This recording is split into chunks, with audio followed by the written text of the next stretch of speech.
திருவள்ளுவரின் திருமலரடிகளை நன்றாக போற்றி வணங்கி சத்குருநாதரின் பேரருளுடன் நாம இன்னைக்கு நிலையாமை அப்படிங்கிற அதிகாரத்துல 5 குறட்பாக்கள் ஏற்கனவே பார்த்திருக்கோம். தொடர்ந்து இந்த அதிகாரத்தில் உள்ள மீதி இருக்கிற குறட்பாக்களை இன்னைக்கு படிக்கிறோம்.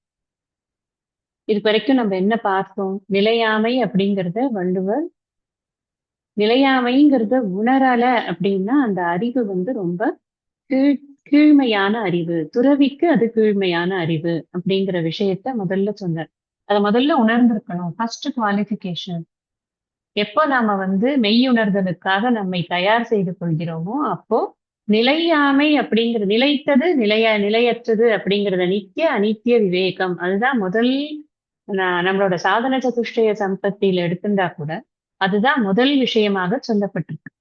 அப்போ முதல்ல அந்த அறிவே நம்மளுக்கு இல்லை அப்படின்னு சொன்னா இந்த மெய்யுணர்தல் அப்படிங்கிற அந்த ப்ராசஸ் போகக்கூடிய அந்த ப்ராசஸ் அவனுக்கு சக்சஸ்ஃபுல்லா இருக்காது. அதனால அவனுடைய அறிவு கீழ்மையான அறிவு அப்படின்னு முதல்ல எடுத்த உடனே சொல்ற. அதுக்கப்புறம் செல்வம் நிலையாமையை பற்றி 2 குறட்பாக்கள் சொன்னார். எப்படி செல்வம் சேருறது கொஞ்சம் கொஞ்சமா சேர்ந்தாலும் போகிறது மொத்தமா போகிறதோ அந்த மாதிரி இந்த செல்வத்தினுடைய நிலையாமையை நன்றாக உணர்ந்து கொள்ள வேண்டும் அப்படின்னு. ஏன்னா அந்த செல்வத்தின் மேல துறவிக்கு ஒரு ஆசையானது இருக்கக்கூடாது.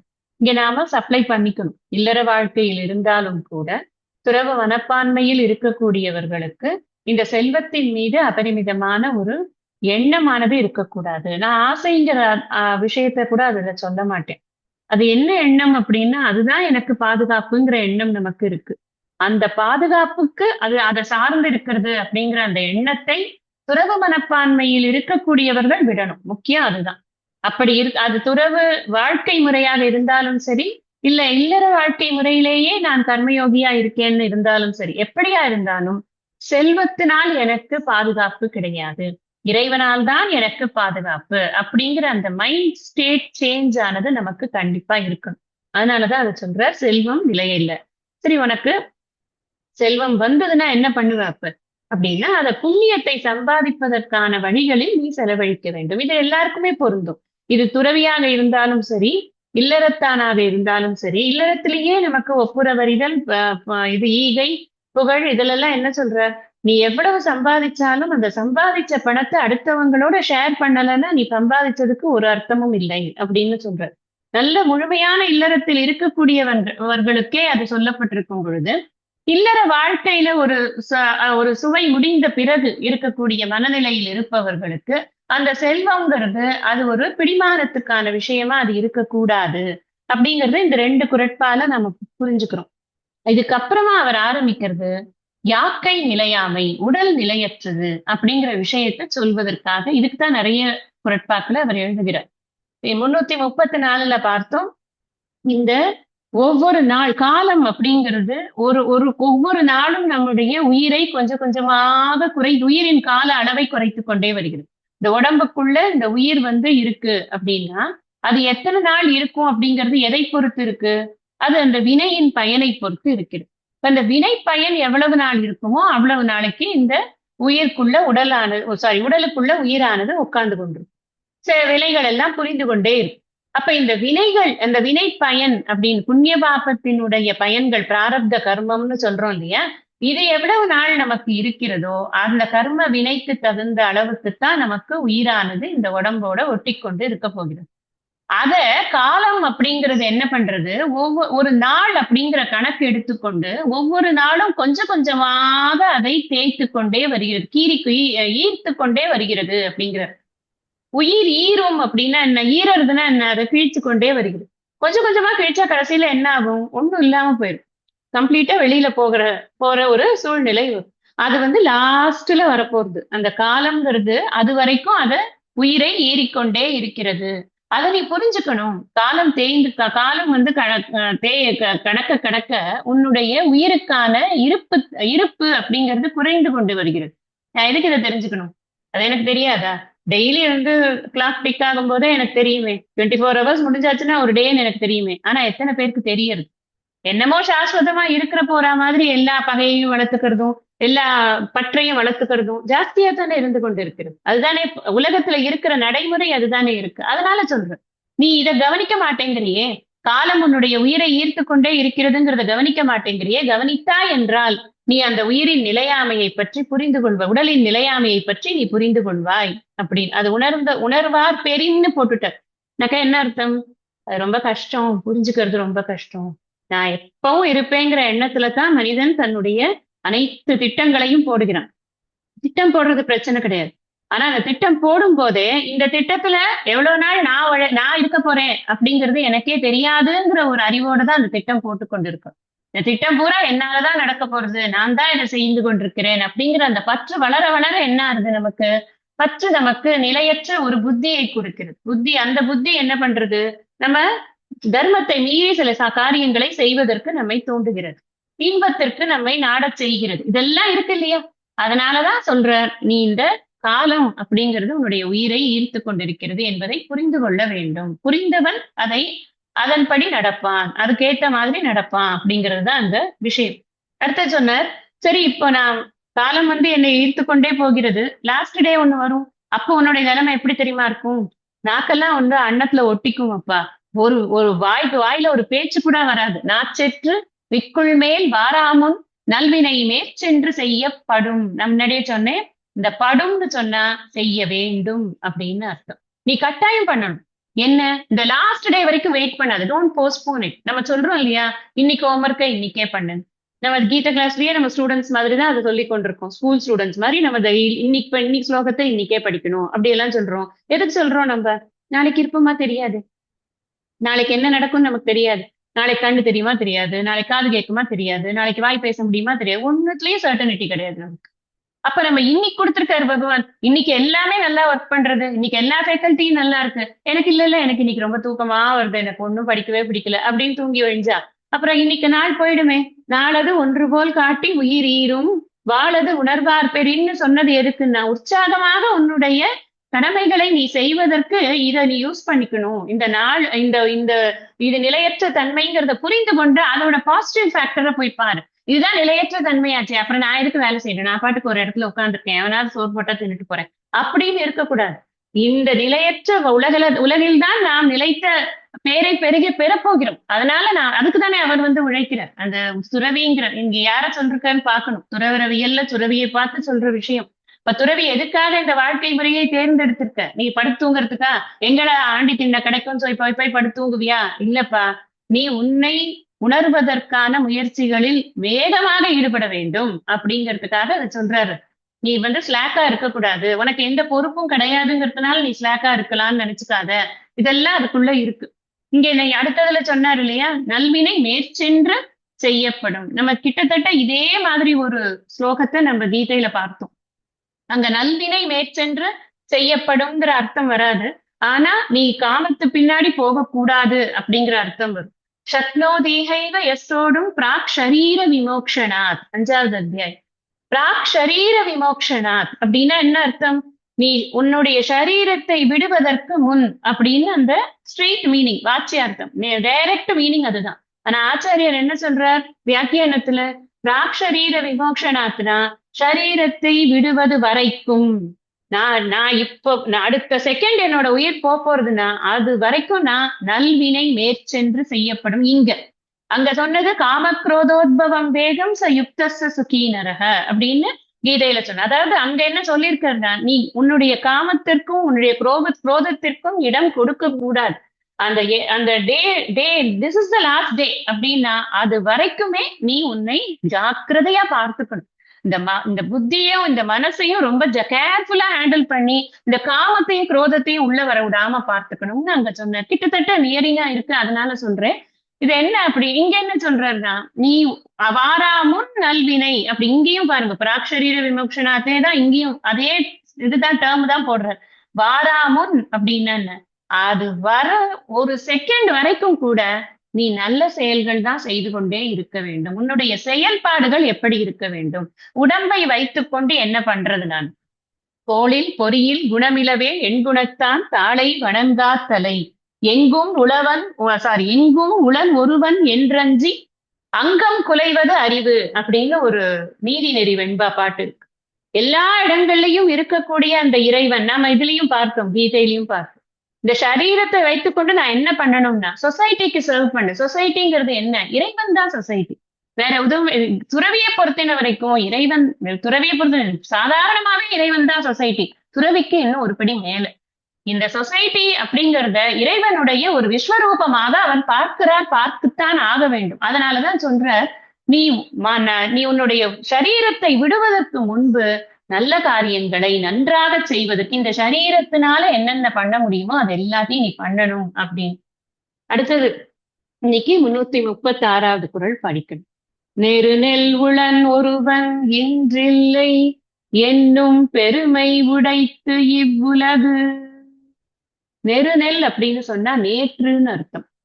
நேற்று இருந்தவன் இன்று இல்லை என்று சொல்லக்கூடிய ஒரு பேரியல்பை உடையதாக இந்த உலகு உள்ளது.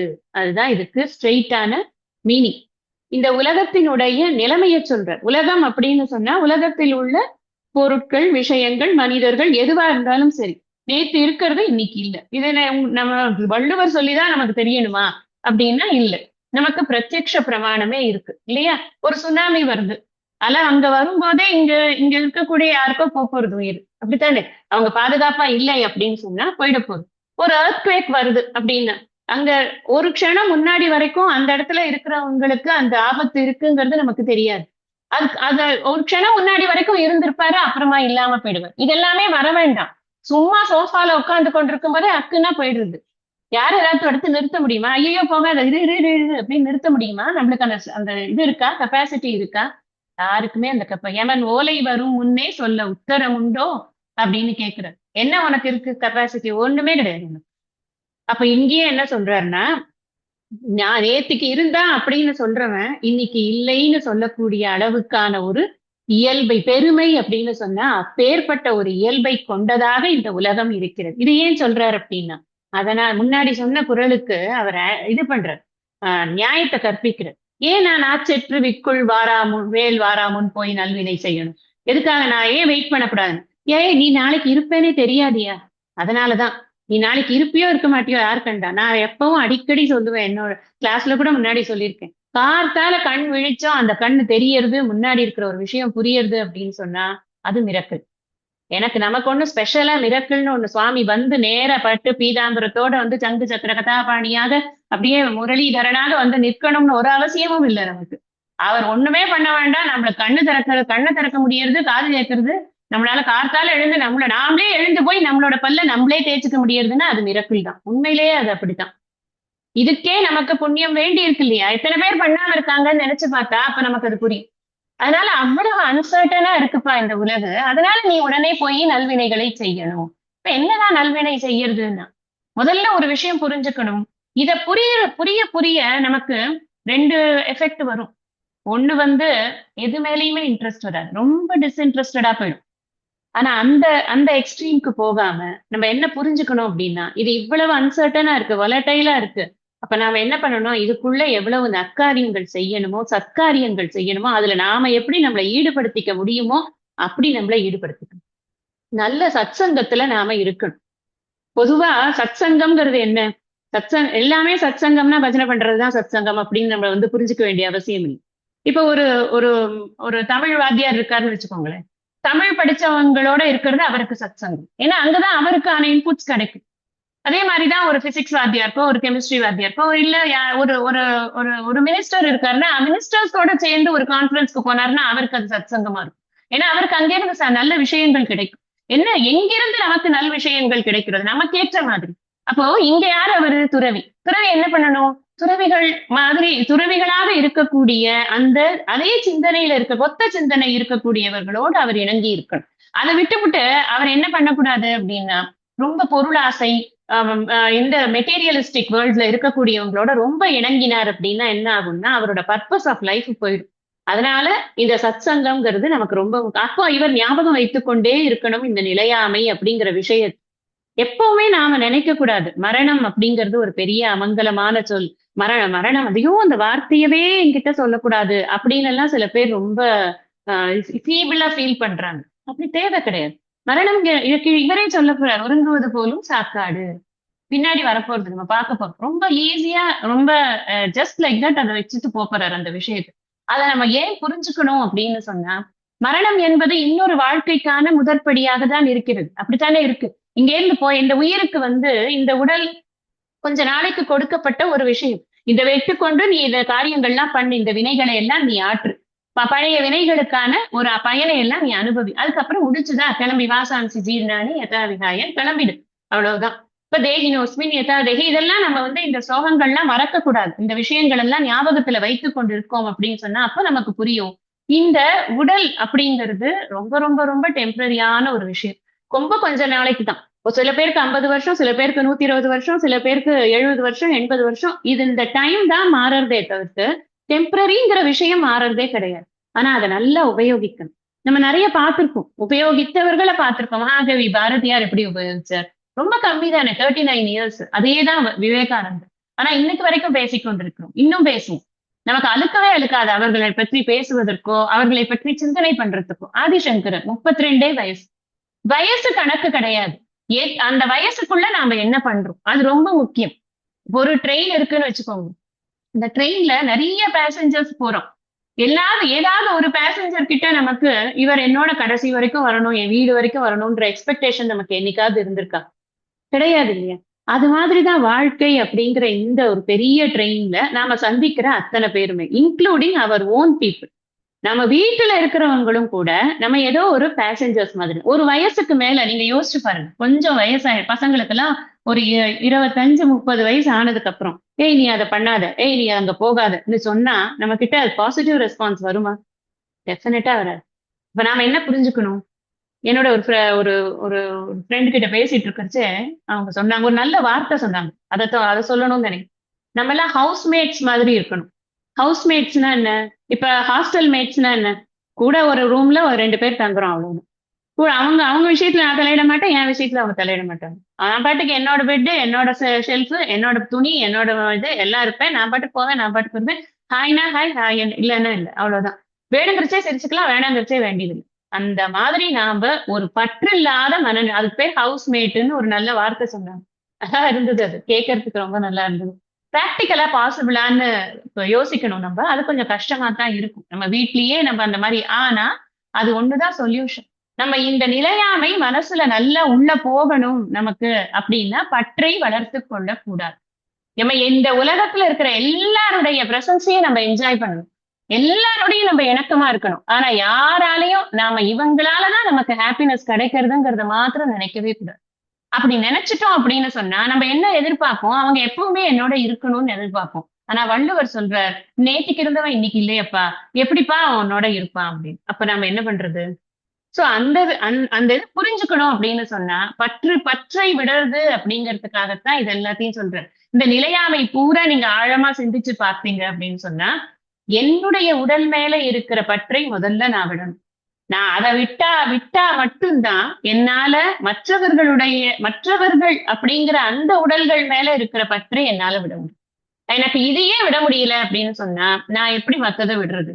அதனால இந்த ஃபர்ஸ்ட் எக்ஸர்சைஸ் எங்க ஆரம்பிக்கணும் அப்படின்னா, என்கிட்ட இருந்து தான் ஆரம்பிக்கும். நான் முதல்ல புரிஞ்சுக்கணும், இந்த உடம்பு நிலையானது அல்ல. இந்த உடம்பு நேற்றுக்கு இருக்க, இன்னைக்கு இல்லாமல் போகும். அப்படிப்பட்டதுதான் இந்த உலகத்தினுடைய இயல்பாக இருக்கிறது. நானே இல்லாம போறேன் அப்படிங்கிற போது, மற்றவர்களை உடைய நிலைத்த இருப்ப நான் ஏன் கேட்கணும்? அது இருக்கும்னு நினைச்சு நான் ஏன் ஒரு எக்ஸ்பெக்டேஷனை வளர்த்து கொண்டு அந்த எக்ஸ்பெக்டேஷன் பின்னாடி நான் ஏன் போகணும்? அதனால இந்த நிலையில்லாத தன்மை அப்படிங்கிற விஷயத்த நமக்கு ஆழமா புரிய வைக்கணும் அப்படிங்கிறதுக்காக இந்த உதாரணம் சொல்றார். நெருநெல் உடல் ஒருவன் இன்று இல்லை, நேற்றுக்கு இருந்தாப்பா இன்னைக்கு இல்லை என்னும் பெருமை உடைத்து இவ்வுலகு. அதனால நீ முன்னாடி சொன்னதை ஒழுங்கா செய். நாச்செற்று விக்குள் மேல் வாராமுன் நல்வினை மேற்சென்று செய்ய வேண்டும் அப்படிங்கிறத புரிஞ்சுக்கணும் அப்படின்னு. அப்போ ஒரு கொஸ்டின் வருது. சரி, அப்ப ஏன் இப்ப மக்கள் அந்த மாதிரி இருக்க மாட்டேங்கிறாங்க அப்படிங்கிற ஒரு கொஸ்டின் வருதுன்னு வச்சுக்கோங்களேன். அதை பார்த்து ஒரு கமெண்ட் சொல்றார் வள்ளுவர். என்ன சொல்றார்?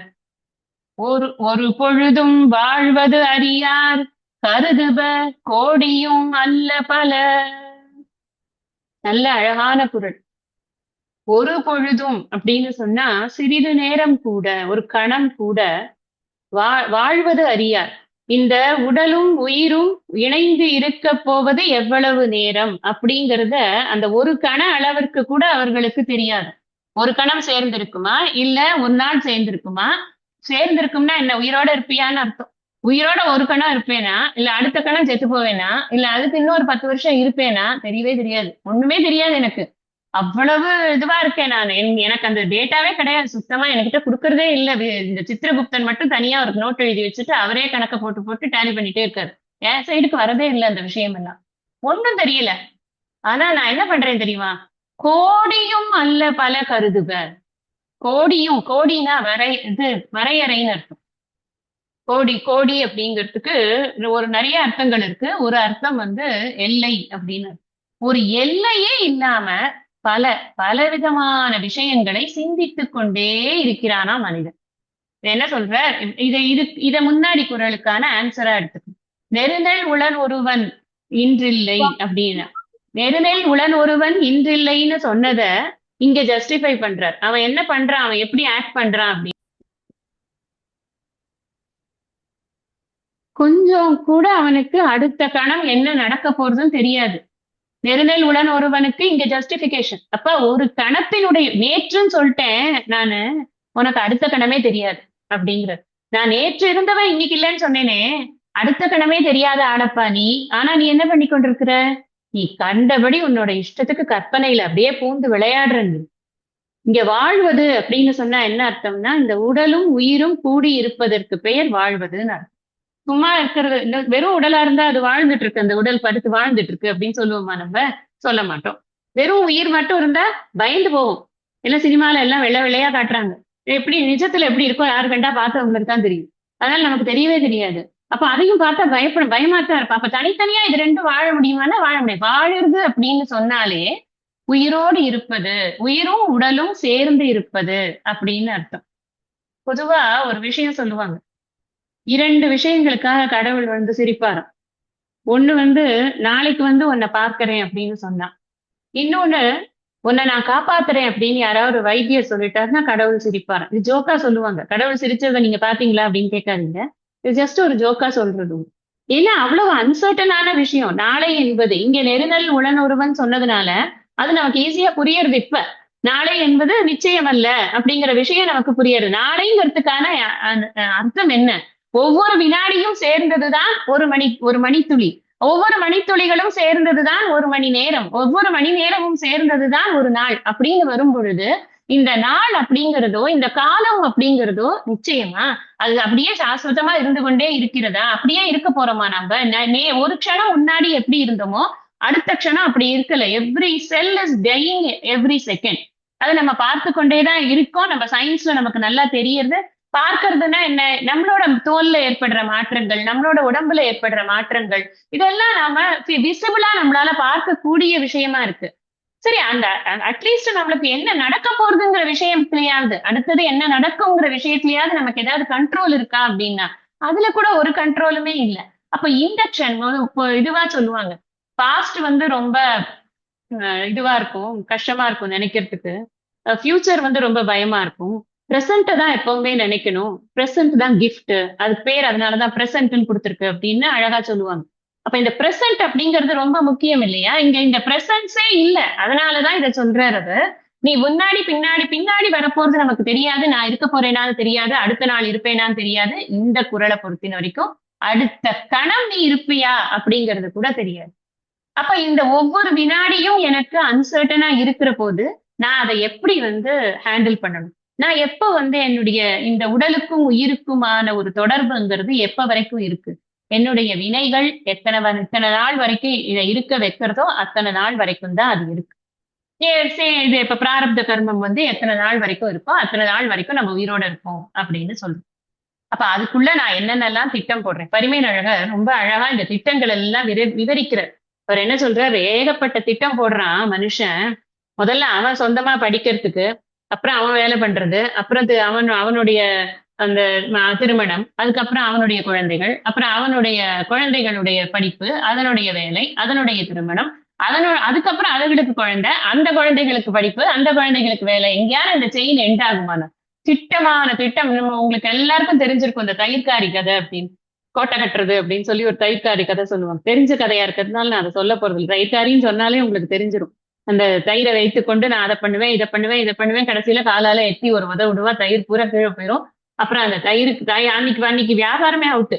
இது என்ன அப்படின்னா திட்டங்கள்.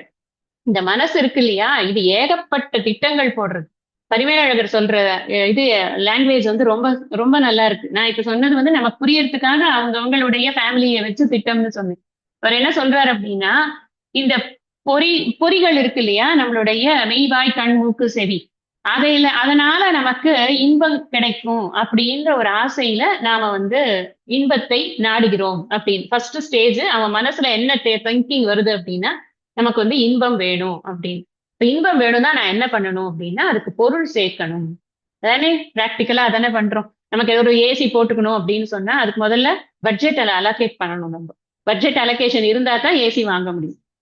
இப்ப பொருள் சேர்க்கணும், அதுக்கான பொருளை சேர்க்கணும், அப்புறம் அதுக்கான முயற்சியை பண்ணணும். அப்புறம் அந்த முயற்சியில நிறைய வந்து ஹிண்ட்ரன்சஸ், இடையூறுகள் நிறைய வரும். அதுக்குன்னு வேற செலவு வந்து நிற்கும். அப்ப அந்த செலவு இப்ப ஒரு ஒரு ஒரு இதுக்குன்னு ஒரு ஒரு செலவுக்குன்னு எடுத்து வச்சோம்னா குடும்பம்னா அப்படித்தான் இருக்கும். அப்புறம் அந்த செலவுக்கு வேற ஒரு இது வரும். அந்த செலவை பண்ற சமயத்துல அந்த நமக்கு வரக்கூடிய அந்த இடையூறுகளை நீக்கிற சமயத்துல மறுபடியும் நம்ம வந்து திரும்ப பொருளை சம்பாதிக்க வேண்டிய ஒரு சூழ்நிலை நமக்கு ஏற்படும். அப்படி சம்பாதிச்ச பொருளை எவனா திருடின்னு போயிடக்கூடாதுன்னு அதை பத்திரப்படுத்தி வைக்கிறதுக்கான ஒரு முயற்சியை நம்ம பண்ணணும். இதெல்லாம் நான் என்ன சொல்றேன், இது எல்லாமே பரிமேலழகர் சொல்றதுதான். இது எல்லாமே என்ன அப்படின்னா அவனுடைய மனசுல பயங்கரமான திட்டங்கள். என்ன? ஒரு பொழுதும் வாழ்வதறியாது. அடுத்த கணம் இருப்பேனான்னு தெரியாது. ஆனா என் திட்டங்கள், என்னுடைய 5 ஆண்டு திட்டம், 10 ஆண்டு திட்டம், 20 ஆண்டு திட்டம், நான் அப்படி திட்டமே போடக்கூடாதுங்கிறீங்களா? நீங்க என்ன சொல்ல வரீங்க அப்ப? நம்ம அப்ப திட்டமே போட வேண்டாமா அப்படின்னா நம்ம யார்கிட்ட சொல்றாருங்கிறத பார்க்கணும். யார்கிட்ட சொல்றாரு? துறவி கிட்ட சொல்றாரு. துறவிக்கு எதுக்கு திட்டங்கள்? ஏன்னா தனிப்பட்ட திட்டங்கள். இதே வந்து அவர் சமூகத்திற்கான ஒரு காரியங்கள் செய்யறாருன்னா திட்டங்கள் ஓகே. இதையே இவர் சித்பவானந்த சுவாமிஜி எவ்வளவோ திட்டங்கள் போட்டிருக்காரு. எத்தனை ஸ்கூல்ஸ், எத்தனை காலேஜஸ், அதெல்லாம் அவருடைய திட்டங்கள் தான். ஆனா அதுல அந்த எந்த ஒரு திட்டத்திலையும் அவருக்கு பற்று கிடையாது. திட்டங்கள் இருக்கேங்கிறதுனால திட்டங்களை பிடிச்சு தொங்குறது கிடையாது. ஆனா நாம பற்றோடு அந்த திட்டங்களை போட்டு இது நடக்கணுமே நடக்கணுமே நடக்கணுமேன்னு ஒரு ஆங்ஸைட்டி. ஒரு வீடு வாங்குறதுல இருந்து அந்த வீடை விற்கிறது வரைக்கும் நீங்க யோசிச்சு பாருங்களேன். வாங்குறச்சே எத்தனை ஆங்ஸைட்டிஸ் இருந்தது, விற்கிறச்சே எத்தனை ஆங்ஸைட்டிஸ் இருக்கு. அவன் வரணுமே, முதல்ல வாங்குறதுக்கு அவன் விற்கிறவன் நம்மள்ட்ட வரணுமே, நமக்கு வந்து அன்னைக்கு ரிஜிஸ்ட்ரேஷன் நல்லபடியா நடக்கணுமே நடக்கணுமே நடக்கணுமேன்னு அந்த ஒரு ஆங்ஸைட்டி. விக்கிற போகும்போது இதை வாங்குறவன் சரியா வந்து அந்த இந்த விலைக்கு படிஞ்சு அவன் வந்து அந்த விற்கணுமே, அந்த பணம் பத்திரமா இருக்கணுமே, எதுக்காக வித்தோமோ அதுக்கான செலவுக்கு அது போகணுமே, எத்தனை விஷயங்கள். ஆனா நம்ம எத்தனை நாள் இருக்க போறோம், எத்தனை கணம் இருக்க போறோம், இது நமக்கு தெரியாது. இதுல சொல்றாரு இல்லையா கிருஷ்ணர், ஏகி சம்ஸ்பர்ஷஜா போகாக துக்கயோனிய ஏவதே ஆத்யந்தவந்த கௌந்தேய நதேஷு ரமதே புத. இந்த சரீரத்துல ஏற்படக்கூடிய ஒரு சந்தோஷங்களுக்காக, அந்த சந்தோஷங்களுக்காக நம்ம ஒரு காரியம் என்ன, இப்போ நம்ம ஒரு பொருள் வாங்குறோம் அப்படின்னா அது எதுக்கு வாங்குறோம்? எந்த விஷயம் பண்ணினாலும் இன்பத்துக்கு தான் பண்றோம். இப்பதான் சொல்லியிருக்கேன் கீத கிளாஸ். நம்ம எதை பண்ணி நான் பேசுறேன்னா, பேசுறது எனக்கு இன்பமா இருக்கு அதனாலதான் பேசுறேன். எனக்கு ஓவரா துன்பமா இருந்தா பேசுவேனா நான் பேச மாட்டேன் இல்லையா? இன்பம் தருவதனால்தான் ஒரு ஒரு விஷயத்தையும் பண்றோம். நம்ம இதுல யாருமே விதிவிலக்கு கிடையாது. ஆனா இந்த இந்த இன்பம் தான் நிலைத்த இன்பம்னு அறிவாளிகள் நினைக்க மாட்டார்கள். அப்படிங்கிறதுதான் அந்த அர்த்தம். அந்த நம்ம சோகத்துல பார்த்தது. உண்பது ஒரு நாழி, உடுப்பது ஒரு முழம், எண்ணுவது 8,000 கோடி அப்படின்னு ஒரு வச்சனம் இருக்கு. ஒரு நமக்கு தேவை என்ன அப்படின்னா ஒருவேளை சாப்பாடு, அவ்வளவுதான் வேணும் நமக்கு. அதுக்கு மேல நமக்கு அவசியம் இல்லை. ஒரு ஒரு ஒரு ட்ரெஸ் போறோம் நமக்கு போட்டுக்கிறதுக்குன்னு, நம்மளை மறைக்கிறதுக்குன்னு ஒரு ட்ரெஸ் போதும். ஆனா தாட்ஸ், அதை பத்தின தாட்ஸ் எவ்வளவு இருக்கு. ஒரு சாப்பாடுன்னு எடுத்துக்கோங்க, ஒரு ஹோட்டல் கிளம்புறோம்னு வச்சுக்கோங்களேன். இப்ப நமக்கு எல்லாம் எனக்கு தெரிஞ்சு நாம இந்த கீதையெல்லாம் படிச்சு இப்ப மனசு கொஞ்சம் பக்குவம் ஆகும்போது நமக்கு எங்க போனாலுமே அதுல ஒரு பெரிய ஒரு இது இருக்கிறது கிடையாது. நம்ம இந்த இந்த இதை டேஸ்ட் பண்ணணும், இதை டேஸ்ட் பண்ணணும், அதை பண்ணணும், இதை பண்ணணும் அப்படின்னு எல்லாம் ஒரு விளைவுகள்லாம் இருக்கிறது கிடையாது. ஜென்ரலி ஐ அசியூம். மனசு பக்குவம் ஆக ஆக ஆக அப்படி ஆயிடும். ஆகலைன்னா ஆகும். இந்த இப்ப இப்ப கொஞ்சம் இந்த ப்ராசஸ்ல இருந்ததுன்னா கூட ஆயிடும், கொஞ்சம் கொஞ்சமா ஆயிடும். ஆனா நீங்க போய் வெளிமுகம் கொண்டு காமிகளாக இருக்கக்கூடியவர்களை எல்லாம் பாருங்க. ஒரு ஒரு இது ஒரு ஹோட்டல்ல போய் உக்காந்தாச்சுன்னா அவன் அந்த புக்கு மாதிரி ஒண்ணு கொண்டு வந்து தருவான். அதுல அட்டை டு அட்டை படிச்சு முடிச்சுட்டு அதுக்கப்புறமா அதுல இருந்து இந்த இது அந்த இதுன்னு எல்லாத்தையும் ஆர்டர் பண்றது எதுக்கு? எங்க எங்க எங்க இன்பம்? நாக்குக்கு இன்பம். எவ்வளவு நேர இன்பம்னு பார்க்கணும். ஓரொரு இன்பத்திற்கும் காலக்கணக்குன்னு எடுத்துக்கொண்டா ஒரு கணம் கூட கிடையாது. உண்மையிலே அதுதான். எவ்வளவு பெரிய இன்பமாக இருந்தால். அதனால வெளியிலிருந்து வரக்கூடிய இன்பத்திற்காக நாம கருதுபங்கிறது இந்த இடத்துல என்ன? நம்மளுடைய எண்ணங்கள். எண்ணங்கள் எதை நோக்கி இருக்கிறது? இந்த இன்பத்தை நாடித்தான் இருக்கிறது.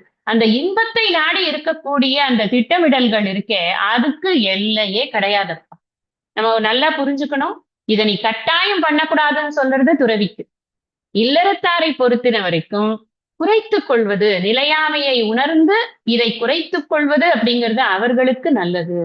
ஏன்னா அந்த மனது துறவு நிலைக்கு போய்கொண்டிருக்கிறது அப்படின்னு நாம உணர்ந்துட்டோம் அப்படின்னு சொன்னா நாளை நிரந்தரம் இல்ல. அதனால இன்னைக்கு என்ன நல்லதா செய்ய முடியுமோ அதை செஞ்சு நாம நம்மளுடைய வாழ்க்கையை பயனுள்ளதாக ஆக்கிக்கணும் அப்படிங்கிற எண்ணமானது நமக்கு வரும்.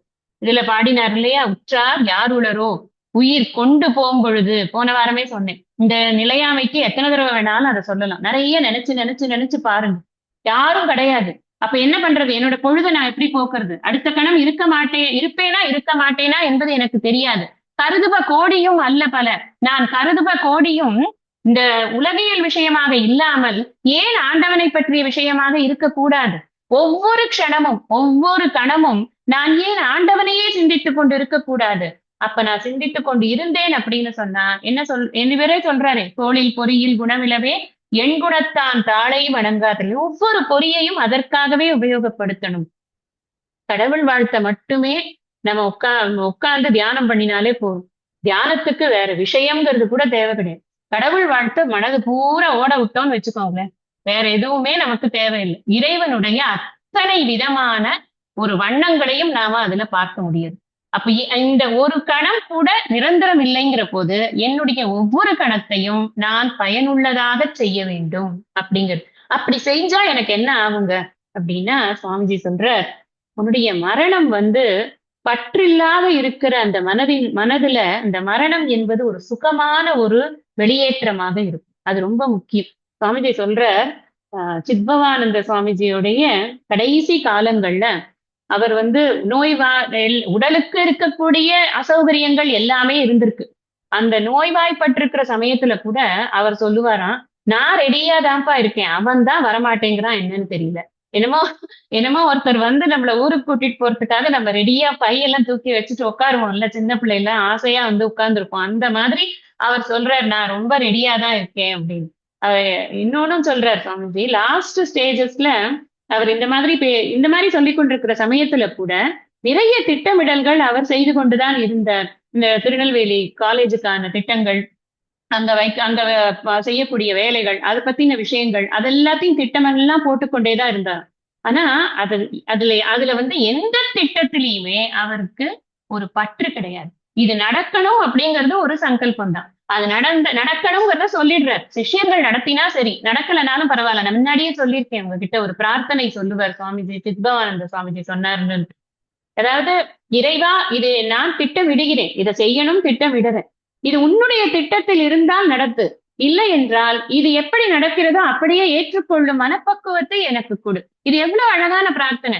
இதுதான் நமக்கு வேணும். நம்ம ஒவ்வொரு கணமும் இறைவனை சார்ந்து சார்ந்து நம்முடைய வாழ்க்கையானது இருக்கு அப்படின்னு சொன்னா அப்ப என்ன ஆறுது அப்படின்னா, நம்ம இங்க ஆக்சுவலி கருதுப கோடியும் அல்ல பிறங்கிறதுல பலங்கிறதுல நீ வேண்டாத எண்ணங்களைத்தானே நீ பலவற்றை நினைத்துக் கொண்டிருக்கிறாய்ங்கிறது. நம்ம அதை கொஞ்சம் மாத்தி புரிஞ்சுக்கலாமே, நம்ம மாத்தி செய்யலாமே. எனக்கு ஒரு கணம் கூட நிச்சயம் இல்ல, அப்ப நான் கருதும் அத்தனை எண்ணங்களும் ஏன் இறைவனை சார்ந்த எண்ணங்களாக இருக்கக்கூடாது? அப்ப ஒவ்வொரு கணமும் சுவாமியே சொல்றாரு இல்லையா, கீதையில 8வது அத்தியாயத்தை சொல்றாரு, எம் ராபி ஸ்மரன் பாவம் தம் தமேதி கலேவர். நீ என்ன நினைத்துக் கொண்டிருக்கிறாயோ அதேதான் உனக்கு எண்டு கிடைக்கிறது. அப்ப நீ என்ன தஸ்மாத் சர்வேஷ எல்லா காலங்களும் எல்லா நேரங்களிலும் நீ என்னையே நினைத்துக் கொண்டிரு அப்படின்னு சொல்றாரு இல்லையா, 8வது அத்தியாயத்துல சொல்றாரு. அப்ப அதனால நாம என்ன புரிஞ்சுக்கணும் அப்படின்னா, நம்முடைய எண்ணங்கள் எத்தனை எண்ணங்களாக இருந்தாலும் அந்த எண்ணங்கள் அனைத்தும் இறை சார்ந்த எண்ணமாகவே இருக்க வேண்டும். முக்கியமாக துறவிக்கு கட்டாயமாக உலகியல் எண்ணங்களை அவர் தவிர்க்கத்தான் வேண்டும் அப்படிங்கிறது சொல்லியிருக்கார். அடுத்தது பார்க்கலாம். 338. குடம்பை தனித்தொழிய புல் பரந்தற்றே உடம்போடு உயிரிடை நட்பு. இங்க வந்து உடம்போடு இந்த உயிருக்கு இருக்கக்கூடிய நட்பானது, குடம்பை அப்படிங்கிறது முட்டைன்னு அர்த்தம். முட்டை தனித்து ஒழிய, இப்ப முட்டையில இருந்து குஞ்சு பொரியுது. இப்ப என்ன பண்றது? முட்டையும் அப்படியே கையில தூக்கிட்டே போறதா? இந்த குஞ்சு வெளியில பறக்க போகும்போது போகாது, அப்படியே விட்டுரும். அது தனித்து ஒழிய, தனியா இருக்கும்படி அதை போட்டுட்டு, புல் பரந்தற்றே, இந்த இது பறவையானது என்ன பண்றது? அது பாட்டுக்கு பறந்து போயிடுது. ஒரு ஹேச்சிங் நடக்கிறது அப்படின்னா, அந்த அந்த முட்டையில இருந்து அந்த இது வந்து வெளியில வந்ததுக்கு அப்புறம் இந்த முட்டை அதோட ஒட்டி கொண்டு இருப்பதில்லை. அதுபோல நம்முடைய வினை பயன் முடிந்த பிறகு இந்த உயிரானது உடலிலிருந்து பிரிந்து செல்கிறது. அப்ப இந்த முட்டை வந்து எப்படி தனியா இருக்கு, பறவை எப்படி போயிடுறது, அதே மாதிரி என்னுடைய உடலிலிருந்து இந்த உடலை விட்டு விட்டு இந்த உயிரானது பிரிந்து போய்விடுகிறது அப்படிங்கிறது. இதுதான் இந்த இதுக்கும் இருக்கிற நட்பப்பா அப்படின்னு சொல்ற. நட்பு அப்படின்னு சொன்னதுனால இந்த ஃப்ரெண்ட்ஷிப்னு அதுக்கு அர்த்தம் இல்லை. அதாவது அதை ஒரு இகழ்ச்சிக்கான ஒரு விஷயமாக சொல்றார். இவ்வளவுதான் அந்த நட்பு. அப்படி பார்த்துக்கோ. இத போய் ஒரு இதுதான் உங்களுடைய நட்பின் லட்சணமா அப்படின்னு கேட்போம்ல. அந்த மாதிரி இது வந்து ரொம்ப நாளைக்கெல்லாம் இருக்கு. அப்படியே பாண்டேஜ் எல்லாம் கிடையாது இதுக்கு.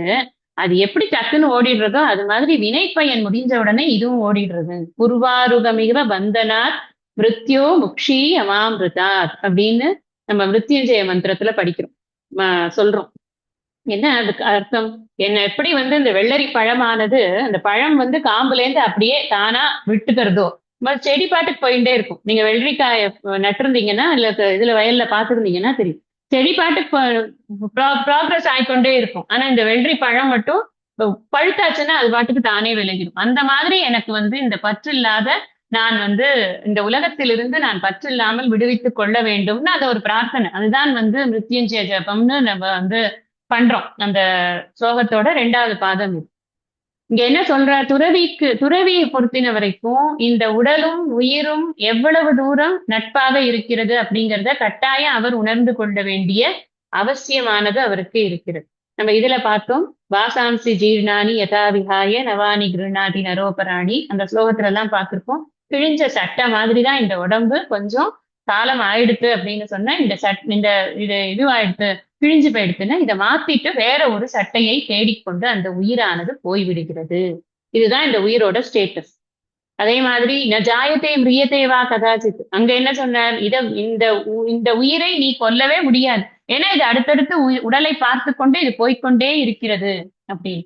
அப்போ எதெல்லாம் நிலையில்லை அப்படின்னு ஒரு லிஸ்ட் எடுத்தோம்னா, லிஸ்ட்ல முதல் ரேங்க் யாருக்கு வரும்னா என்னோட உடம்புக்கு தான் முதல்ல வரும். நான் என்ன நினைச்சு கொண்டிருக்கேன்? என் வீடு நிலையில்லை, அப்புறம் என்னோட பொருள்கள்லாம் நிலையில்லை, நான் இதை மறந்தே போயிடுறேன். நான் வைத்துக் கொண்டிருக்கேனே இந்த உடம்பு, இதுவே முதல்ல நிலையில்லையப்பா. இது எவ்வளவு தூரம் நிலையற்ற இருக்கிறது அப்படின்னா, இந்த வினையின் முதிர்ச்சி பருவம் வருதே அது வரைக்கும் தான் இது இருக்கும். இதை எப்படி ஒப்பிடுறார் அவர் அப்படின்னா, இந்த பறவை எத்தனை நாள் வரைக்கும் இருக்கு உள்ளுக்குள்ள, முட்டைக்குள்ள எத்தனை நாள் வரைக்கும் இருக்கு? இந்த பருவம் வர வரைக்கும் தான் இருக்கு. அதே மாதிரிதான் இந்த உடலுக்குள்ள உயிரானது பருவம் வர வரைக்கும் தான் இருக்கும். பருவம்ங்கிறது நமக்கு என்ன? வினையின் முடிவு. நான் இன்னும் கொஞ்சம் இந்த ஸ்லோகத்துல இந்த குரல்ல சொல்லணும். அதை சொல்லிட்டு இன்னைக்கு வகுப்ப முடிக்கிறேன். ஒரு 5 மினிட்ஸ் எக்ஸ்ட்ரா.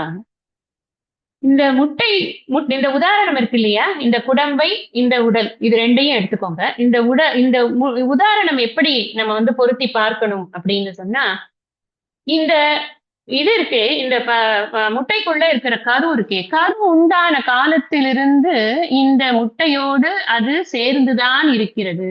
பறவை ஆகிற வரைக்கும் அது சேர்ந்தே இருக்குது. அதே மாதிரிதான் இந்த வினை பயனை நாம் அனுபவிக்க வேண்டும் என்று இறைவன் தீர்மானித்த காலத்திலிருந்து இந்த உயிரும் இந்த உடலும் சேர்ந்தே இருக்கிறது. இந்த அம்மா வயத்துல கரு எப்போ உருவாருதோ அப்பவே அந்த உயிரானது அங்க வந்து சேருது. அதுல இருந்து அந்த உயிரும் அந்த உடலும் இணைந்துதான் இருக்கிறது. எப்படி இந்த பறவையும் முட்டையும் இந்த கரு காலத்திலிருந்தே ஒன்றாக இருக்கிறதோ அது போல இது ரெண்டும் இது இந்த ஒப்புமையை அழகா எடுத்திருக்காரு. அதுக்காக சொல்றேன். அப்ப இது ரெண்டும் ஒன்றாகத்தான் இருக்கிறது அப்படின்னு பார்ப்போம். அதே மாதிரி இந்த முட்டைக்குள்ள இருக்கிற குஞ்சு, அந்த குஞ்சு வெளியில வரப்போது ரெண்டும் ஒண்ணு மாதிரி தான் இருக்கு. பார்க்கறதுக்கு அது தனித்தனியா இருக்கிறது மாதிரி தெரியல. உள்ள இருக்கிற வரைக்கும் ரெண்டும் ஒண்ணாத்தான் இருக்கு. செப்பரேட் ஆகி பிரியற வரைக்கும் அது ரெண்டும் வேற வேறங்கிறது நமக்கு மைண்டுக்கு எட்டுறதே கிடையாது. ஒரு முட்டைய பார்த்தா இதுக்குள்ள ஒரு குஞ்சு இருக்குன்னு நினைப்பீங்களா? இல்ல இந்த முட்டை நமக்கு இது சாப்பிடறதுக்கான விஷயம்னு நினைப்பீங்களா? எதை நினைப்பீங்க? அதுக்குள்ள ஒரு குஞ்சு இருக்குன்னு யாருமே நினைக்க மாட்டோம்.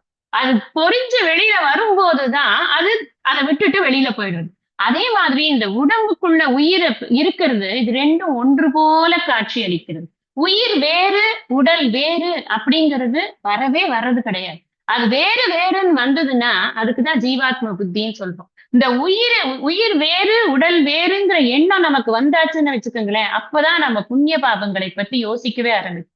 ரெண்டும் ஒண்ணுன்னு நினைக்கிற வரைக்கும் இந்த உடலை போஷாக் பண்றதுல தான் கவனமானது இருக்கிறது அப்படின்னு பார்க்கணும். இப்ப இந்த உடைஞ்ச முட்டை இருக்கு இல்லையா, அந்த இருந்து வெளியில போனதுக்கு அப்புறம் அந்த பறவையினால திரும்ப வந்து அந்த முட்டைக்குள்ள போய் க்ளோஸ் பண்ணிக்க முடியுமான்னா முடியாது. அதே மாதிரிதான் இந்த உடல்ல இருந்து இந்த உயிர் போனதுக்கு அப்புறம் இதே உடல்ல அது திரும்ப வர முடியாது. வாசாம்சி ஜீர்ணானி யதா விகாய நவானி கிருண்ணானி நரோபராணி. புதுசா அது வாங்கிட்டு தான் வெளியில போகுமே, இன்னொரு உடலுக்குள்ள போகுமே தவிர, இங்க இதுலயும் தேகினோஸ்மின் யதா தேகே கௌமாரம் யௌவனம் ஜரா ததா தேகாந்தர பிராப்திகி தீரஸ்தத்ன முக்கியம். இந்த தேக அந்தரம் இது கடைசியில வந்து என்ன பண்றது, இங்கேருந்து வெளியில போய் வேற ஒரு தேகத்தை வாங்கிக்கிறது. அது மாதிரி இங்க இந்த பறவை வந்து எப்படி திரும்ப உள்ள போகாதோ அது மாதிரி இந்த உயிரானது உடலுக்குள்ள மறுபடியும் போக முடியாது அப்படின்னு. இது பறந்து போறது அப்படிங்கிறதுனால இதுவும் உயிரும் நம்மிடமிருந்து பறந்து போகிறது.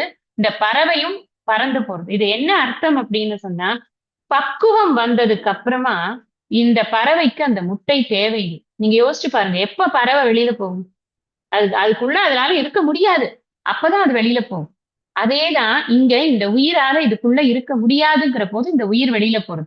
இன் அதர் வேர்ட்ஸ் நம்ம எப்படி புரிஞ்சுக்கணும் அப்படின்னு சொன்னா, நமக்கு பக்குவம் வரும் வரைக்கும் தான் இந்த உடலை பேணி ஓவுதல் அப்படிங்கறதெல்லாம் பக்குவம் வரும் வரைக்கும் தான். பக்குவம் வந்தாச்சு அப்படின்னா பிறப்பருக்கள் உற்றார்க்கு உடம்பும் மிகையாமே அப்படின்னு சொல்லியிருக்கு. அதனால இந்த உடம்புக்கு எவ்வளவு இம்பார்ட்டன்ஸ் நீ கொடுப்ப, உடம்புக்கும் உயிருக்கும் உள்ள நட்பு என்னன்னு புரிஞ்சுக்கோ ஃபர்ஸ்ட். உடம்பே சாஸ்வதம்னு நினைக்காத அப்படிங்கறத புரிஞ்சுக்கிறதுக்கு இந்த நட்புங்கிறது இந்த இடத்துல ஒரு இகழ்ச்சிக்கான குறிப்பு. உண்மையிலேயே அது நட்பு கிடையாது. இது எப்படி இருந்தாலும் வந்து திரும்ப வரப்போறது இல்ல. அப்படிப்பட்ட ஒரு நட்பு தான் அது அப்படி. இது நட்பு மாதிரி, ஆனா நட்பு கிடையாது. நிலையற்ற நட்புங்கிறத புரிய வைக்கிற நிலைத்த தன்மை கிடையாது இதுக்கு அப்படிங்கிறதுக்காக அதை புரிய வைக்கிறாரு. அதனால இந்த இந்த நிலைத்த தன்மை இல்லாத இந்த உடலுக்கும் இந்த உயிருக்கும் நாம என்ன வந்து பண்ணணும் இந்த ஜென்மா எடுத்ததுக்கு அப்படின்னா, இந்த உயிருக்கான நன்மைகள் அனைத்தையும் நாம் தேட வேண்டும். முதல்ல உயிருக்கான நன்மைகளை தேடணும். அதுக்கப்புறமா நான் உடலும் அல்ல, நான் உயிரும் அல்ல, நான் அதையும் தாண்டிய தூய உணர்வு அப்படிங்கிறத நாம புரிந்து கொண்டு மெய் அறிவை பெற்று நாம் வீடு பேரை பெற வேண்டும். இவ்வளவு இருக்கே இப்பதானே நம்ம நிலையாமைய புரிஞ்சுக்கிறோம். இன்னும் இவ்வளவு டிராவல் இருக்கே. அப்ப நீ இந்த உடலுக்கான ஒரு முக்கியத்துவத்தை உடலையே நீ முக்கியமாக கருதி கொண்டு இருக்காதே. இந்த உடல் இருக்கு அப்படின்னா அதை நீ நல்வினைகளை செய்வதற்காக உபயோகப்படுத்து. ஏனென்றால் அது இன்று இருக்கும் நாளை இருக்காது. ஏன் ஒரு கணம் இருக்கும் அடுத்த கணம் இருக்காது. இவை எல்லாவற்றையும் மனதில் கொள் அப்படிங்கிறார் வள்ளுவர். இன்னும் கூட 2 குறட்பாக்கள் இருக்கு. நாம அதனுடைய கருத்துக்களை அடுத்த சத்சங்கத்துல படிக்கலாம். இன்னைக்கு இந்த அளவுல இன்னைக்கான வகுப்பு நம்ம நிறைவு பண்ணணும். நிறைவு பிரார்த்தனை சொல்லுங்க.